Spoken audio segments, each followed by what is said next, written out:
Bismillahirrahmanirrahim. Alhamdulillahi alamin wassalatu wassalamu ala asyrafil anbiya'i wal mursalin wa ala alihi wa sahbihi ajma'in.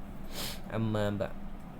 Assalamualaikum warahmatullahi wabarakatuh. Nama saya Muhammad Ishraq Izzat bin Ali, bernombor matrik 060075. Saya daripada Ijazah Sarjana Muda Usul dengan Kaunseling Fakulti Kontemporer Islam semester 6. Subjek Dirasah Al-Aqidah Al-Nasiyah ini diajar oleh Profesor Madya Dr. Hazrul Latfi bin Syed Omar. Untuk subjek ini saya akan membahaskan salah satu subtopik di dalam kitab Al-Iqtisad fil Al-Iqtiqad, iaitu karya Hujatul Islam Imam Al-Ghazali. Dalam kitabnya di bab 3, iaitu fil imamah ataupun isu pelantikan pemerintah. Al-imamah. Apa itu al-imamah? Al-imamah ini yang diartikan, dimaksudkan kepimpinan atau pemerintah. Ia tidak termasuk dalam asas akidah. Justru itu ia menangkis kefahaman golongan Syiah yang mengatakan al-imamah ini adalah salah satu dalam akidah. Ia merupakan isu fiqh dan dibincangkan oleh ulama fiqh di dalam kitab-kitab mereka.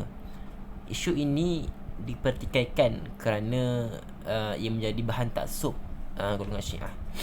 Al-imamah ini seperti kita tahu, ia bukan ilmu akidah. Beza antara ilmu akidah dan ilmu fiqh. Ilmu fiqh antaranya puasa, solat, haji, kan. Beza pula dengan ilmu akidah. Ilmu akidah itu iaitu akidah kita kepada Tuhan. Contoh, kepercayaan kita kepada Tuhan. Tuhan itu apa sifat-sifatnya, contoh. Antara sebab Imam Al-Ghazali membincangkan isu ini di dalam kitabnya Al-Iqtisad fi Al-I'tiqad, ini kerana di akhir-akhir kitab akidah ada membincangkan masalah imamah ini. Justru Imam Al-Ghazali turut serta dalam membincangkan isu kepimpinan ini. Yang keduanya, Imam Al-Ghazali kata hati-hati manusia ini sebenarnya, kalau melihat satu aliran pemikiran yang bercanggah, yang berlawanan daripada apa yang mereka biasa terima, mereka akan sangat susah nak terima. Contoh macam ni, kalau Imam Al-Ghazali tidak membahaskan, tidak membincangkan masalah ini, dan kemudian ada satu masyarakat ini dia dah terbiasa dengan benda tu, so diorang ni masyarakat ini dia susah nak terima benda yang benda tersebut walaupun itu benar. Sebab itu Imam Ghazali membahaskan juga isu al-imamah ini. Penelitian pendalilan terhadap perkara ini boleh dilihat dalam aspek menyatakan kewajipan memilih pemerintah. Makna kewajipan, makna wajib di sini kerana ia mempunyai faedah atau matlamat atau kebaikan yang tersendiri, yang mana kalau ditinggal akan berlaku kemudaratan. Benda ni kita tak boleh ingkar dalam kewajipan ini. Maknanya tak boleh ingkar dalam kewajipan melantik pemerintah kerana terdapat faedah dan dapat menghindari pelbagai kemudaratan. Contohnya lah, contoh solat bukan akidah. Solat bukan masalah akidah. Ia masalah fiqh, tetapi ia wajib syar'i. Maknanya sesiapa yang mengingkarinya boleh jatuh hukum kufur. Kewajipan memilih pemerintah itu diambil dalilnya bukan daripada akal, melainkan bersumberkan pada dalil syarak. Maknanya dalil syarak di sini dalil yang qat'i lah, dalil yang kita tidak boleh sangkal, dalil yang kita tidak boleh ragui lagi lah. Suka saya saya kongsikan firman Allah Subhanahu Wa Taala menerusi surah An-Nisa ayat ke-58 yang bermaksud, sesungguhnya Allah menyuruh kamu memberikan amanah kepada yang berhak menerimanya, dan apabila kamu berhukum dalam kalangan manusia, maka hendaklah kamu berhukum dengan adil. Mana kata kat sini Allah tu menegaskan, maknanya Allah mewajibkan perlunya kita sebagai manusia ni melantik pemerintah, pemimpin atau ketua dalam kalangan kita. Sekiranya kita tidak lantik ketua, kita tak lantik pemerintah, apa akan jadi dengan masyarakat kita? Kita tidak akan ada undang-undang, kita tidak akan ada peraturan, hukum hakam agama tidak dapat dilaksanakan. Contohnya, dalam masyarakat majmuk, dalam dunia ini, mana-mana golongan, mana-mana masyarakat pun memerlukan ketua untuk memberi mereka arahan, untuk memberi peraturan dan sebagainya. Sebab itu di dalam firman ini Allah menegaskan keperluan, kewajipan melantik pemerintah.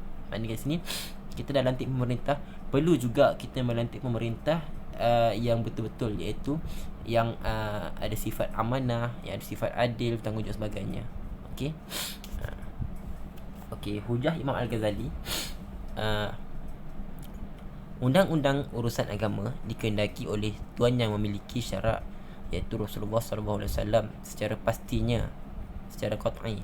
Ia merupakan mukadimah kubra yang pasti diyakini, tidak boleh diragui lagi. Maknanya ini mukadimah kubra ni mukadimah yang jelas lah, yang qat'i. Okey, yang kedua pula, tidak akan terhasil atau wujud atau ada satu sistem perundangan agama kecuali ada pemimpin yang ditaati. Ini dalil daripada akal. Okey, gabungan dua mukadimah ini, okey, antara mukadimah pertama dan kedua, ini akan terhasillah satu natijah yang kita kendaki, iaitu wajib kita melantik pemerintah. Mana kat sini kita ada dalil syarak dan dalil qat'i. Dalil syarak dan dalil akal. Okey. Okey, menjawab sebarang bantahan. Sekiranya ada yang membantah, ada yang mempersoalkan, kan, mukadimah sughra kedua tu tidak boleh terima. Okey. Lepas tu and then kita boleh menjawab, dan jawapannya pula adalah urusan atau undang-undang atau hukum hakam agama tidak boleh terhasil kecuali dengan undang-undang dunia, dan sistem kehidupan di dunia ini tidak akan tertegak atau terhasil dengan baik kecuali kena ada pemerintah yang ditaati. Mana kata kat sini, kalau kita tak ada hukum hakam agama kat dunia ni pun, tetapi kita masih memerlukan pemerintah supaya peraturan yang ada kat dunia ni kita boleh laksanakan. Satu lagi, kalau kita dah ada kalau kita dah ada peraturan, kita dah ada hukum hakam agama, kita masih memerlukan kepada pemerintah yang ditaati lah, untuk kita ikut dia. Okey. Lepas tu sekiranya ada bantahan lagi, kenapa kamu berkata begitu, kan? Kenapa kamu cakap macam tu? Okey. Jawapannya pula, tidak boleh terhasil undang-undang agama kecuali dengan binasanya undang-undang di dunia ini. Faham? Okey. Yang kedua, bukankah agama dan dunia ini saling bertelagah atau berselisih antara satu sama lain? Bagaimana terbinanya undang-undang di dunia ini, maka begitulah juga terbinanya undang-undang agama, kan? Okey, maksudnya kehidupan agama dan atau dunia tidak boleh tertegak tanpa ada sistem. Maknanya dekat dunia ni, kita hidup ni, kita bersistem. Kita kena ada sistem untuk tegakkan undang-undang dekat dunia ni. Maupun undang dunia, tak pun undang-undang agama lah, macam tu. Sistem yang maksudkan tu lah, mana kita kat dunia ni kita kena ada pemerintah, kita kena ada golongan ni, golongan yang menghukum, golongan yang ni, macam tu lah. Hakim, macam tu. Itu sistem, dalam sistem. Okey, lafaz dunia yang dimasukkan di dalam poin yang sebentar tadi, kan, agama dunia dan agama. Okey, lafaz dunia itu ada dua maksud. Okey, yang pertama, dunia pada maksud yang lain, iaitu kehidupan yang mewah, berlebihan, yang lazat melebihi daripada tuntutan yang dikehendaki. Okey, dunia pada maksud Imam Al-Ghazali pula, setiap perkara yang diperlukan sebelum mati. Okey, faham? Okey, apa-apa maksudnya Imam Al-Ghazali di sini mengatakan okey, yang dimasukkan dengan dunia tu apa-apa yang kita perlukan sebelum kita mati. Maknanya segala amalan kita lah, maknanya kita solat di dunia, kita beribadah di dunia, kita melakukan amal-amal ma'ruf nahi munkar di dunia. Itu semua tu perkara-perkara yang diperlukan sebelum kita mati. Itulah yang dimasukkan dengan dunia. Okey, manusia perlukan dunia ini untuk menyempurnakan akhirat mereka. Betul tak? Kalau kita tidak hidup di dunia, macam mana kita nak pergi ke akhirat? Macam mana kita nak menghadapi akhirat? Sebab dekat akhirat tu kita akan hitung amalan-amalan kita, apa yang kita buat. Okey, sebab tu kita perlukan dunia untuk kita sempurnakan akhirat kita. Okey, undang-undang atau hukum-hukum agama. Okey, contoh macam nak laksanakan ibadat, nak kenal, nak beramal dengan hukum-hukum agama tidak boleh terhasil atau tercapai kecuali apabila seseorang itu memiliki badan yang sihat, kehidupan yang sedar, keselamatan dalam kehidupannya seperti pakaian, tempat tinggal, makan minum asasi, keamanan daripada sebarang bentuk kerosakan dan keburukan. Okey, seterusnya seseorang manusia itu bukan selamanya rasa aman terhadap nyawanya, badannya, hartanya, tempat tinggalnya, makan minumnya dalam semua keadaan, bahkan hanya pada seketika sahaja dia berada dalam keadaan aman. Contoh macam kita sekarang lah, kan sekarang musim banjir ni kan. Okay, sekarang kita hidup dalam keadaan aman. Okay, rumah kita selamat, nyawa kita pun insya-Allah belum dalam keadaan bahaya lagi, badan kita masih sihat, tak sakit-sakit. Okay, contoh macam tiba-tiba kalau datangnya musim banjir, habis teranapkan kita punya rumah-rumah kita. Okay, rumah kita hancur, badan kita sakit, itu yang dimasukkan. Maknanya manusia ni tak selamanya, tak kekal kita ni dalam keadaan aman. Akan ada masanya kita dalam keadaan kesukaran juga. Itu yang dimasukkan. Okey, kalau begitu urusan agama tidak boleh tertegak dengan sempurna kecuali apabila seseorang itu dapat menyempurnakan sifat aman dalam semua perkara yang penting yang disebutkan tadi. Okey, faham? Okey, kesimpulannya, ilmu dan amal ini sebenarnya dua wasilah untuk kesejahteraan hari akhirat. Kalau begitu, nyatalah kepada kita bahawa sistem undang-undang dunia ini menjadi syarat untuk menjadikan undang-undang agama tertegak.